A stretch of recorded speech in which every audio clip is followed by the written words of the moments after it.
ओम शांति। 9 नवंबर। बाबा याद दिला रहे हैं, बच्चे तुम्हारा टाइम बहुत वैल्यूबल है, मूल्यवान है।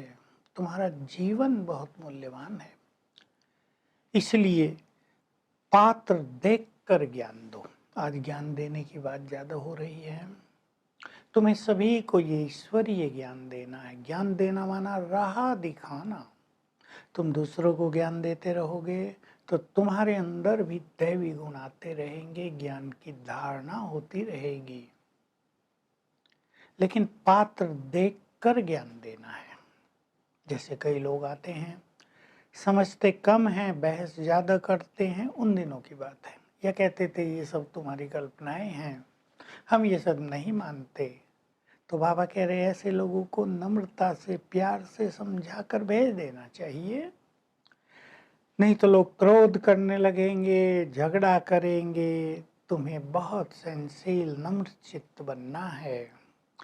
ऐसे व्यक्तियों के पीछे टाइम वेस्ट नहीं करना चाहिए, क्योंकि वो समझने के लक्ष्य से नहीं आते, बहस करने के लक्ष्य से आते हैं।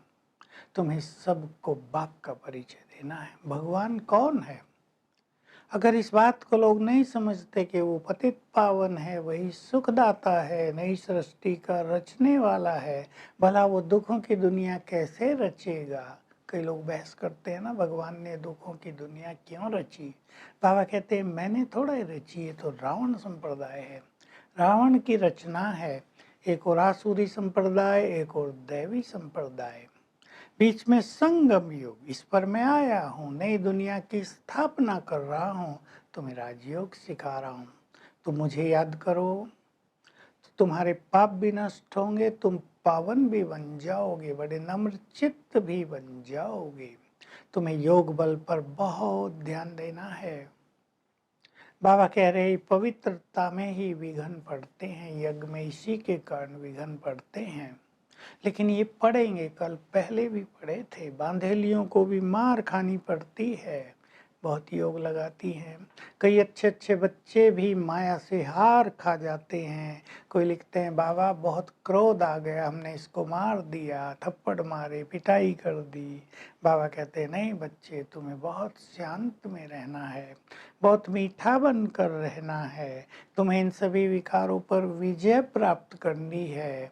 इनसे ही विघन पड़ते हैं, सेवाओं में बाधाएं पड़ती हैं। तो माया से हार नहीं खानी है। आपे ही पूज्य, आपे ही पुजारी की बात भी बाबा आज बहुत अच्छी तरह बता रहे हैं। तुम सब सुदर्शन चक्रधारी हो। मैंने तुम्हें सृष्टि के आदि मध्य अंत का ज्ञान दिया है। इस ज्ञान को जानने से तुम्हें विश्व की राजाई मिल जाती है। लोग सुनते हैं ये अपने को सुदर्शन चक्रधारी कह रहे हैं, गलत गलत सोचते हैं, इनको अभिमान है, सारी टाइटल अपने को दे देते हैं। लेकिन जब तुम उन्हें समझाओगे हम सब देवता थे, आप ही पूज्य, आप ही पुजारी, इस पर बाबा एक्सप्लेन कर रहे हैं। समझाओ सबको, हम पावन देवता थे, जब पवित्र थे तो पूज्य थे, फिर धीरे धीरे कैसे नीचे उतरे और हम पुजारी बने। तो इस पूरे सृष्टि चक्र में हमने 84 जन्म लिए, इसलिए हम सुदर्शन चक्रधारी हैं।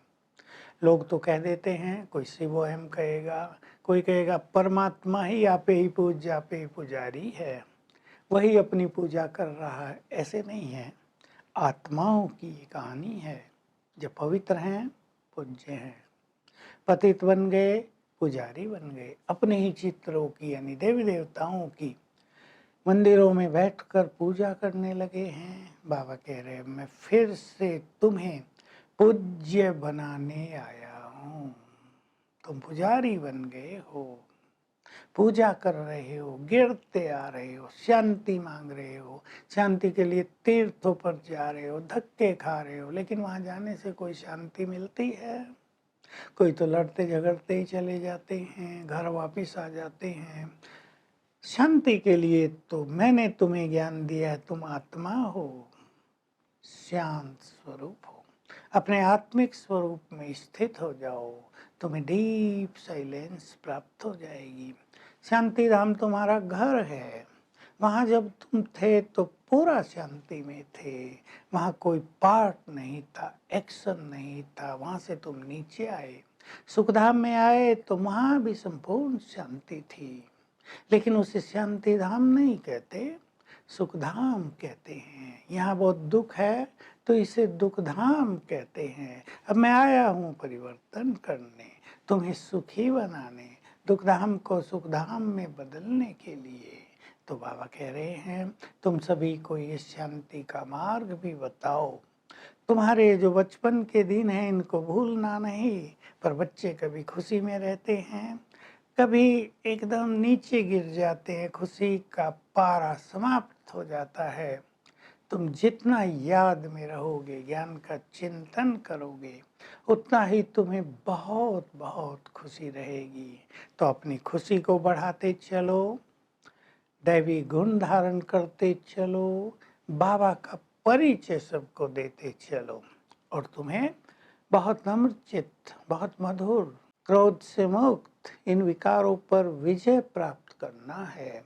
तब ये बाबा का जो यज्ञ है ये विघ्नों से मुक्त हो जाएगा और तुम्हारी स्थिति भी बहुत महान बन जाएगी। इसलिए पात्र देखकर दूसरों को समझाओ, ऐसे नहीं तुम्हारा ये अमूल्य समय नष्ट होता रहे, लोग झगड़ते रहे, तुम्हारी भी स्थिति बिगड़ती रहे।